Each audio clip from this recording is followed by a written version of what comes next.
Binabawi na raw ni Kerwin Espinosa ang nauna niyang pahayag na dawit sa droga ang hepe ng pulisya sa Albuera, Leyte na si Chief Inspector Jovi Espinido. Ang mainit na balita, hatid ni Mariz Umali.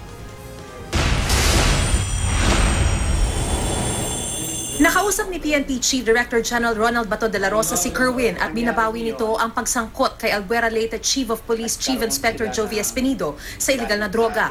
Binawi na raw ni Kerwin ito kay Espinido at sinabing di raw ito nagpapakurap. In fairness to him, dandahang binabawi ni Kerwin yung sinasabi niya. Sabi ni Kerwin the other night, kinausap ko, sabi niya sa totoo lang sir, matino na pulis yan si Espinido. Nasabi ko lang yun na one time o two times tumanggap siya ng pera para daw doon sa panggastos ng simbahan nila. Nakausap na rin ni De La Rosa si Espinido matapos itong humingi ng tawad sa pagkakasangkot ni Kerwin sa kanya. Patuloy namang iniimbestigahan ng mga binanggit ni Kerwin kabilang ang grupo ni dating CIDG Region 8 Chief, Police Superintendent Marvin Marcos. Nakatakdang ilabas ng pulisya ang mga pinangalanan ni Kerwin sa lalong madaling panahon. Nilinaw din ngayon ni De La Rosa ang direktiba ni Pangulong Rodrigo Duterte na manatili na lang o magkulong na lang sa bahay ang mga sangkot sa droga.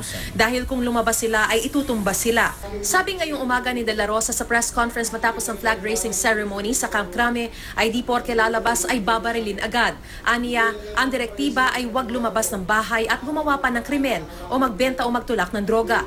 Kung hindi, dun sila siguradong makakatikim ng bangis ng batas. Ibinunyag naman ni De La Rosa na karamihan sa nasa narco list daw ni Pangulong Duterte na inanunsyo kamakailan nito ay pawang mga barangay captain. Hindi na raw sila idadaan sa proseso ng Oplan Tokhang kundi diretsyo na raw sa case build-up ang PNP para makakalap ng sapat na ebidensya laban sa mga sangkot sa droga. Nauna nang sinabi ng Pangulo na aabot sa mahigit 5,000 ang kasama sa narco list nito. Puspusan din ang isinasagawang internal cleansing ng pulisya.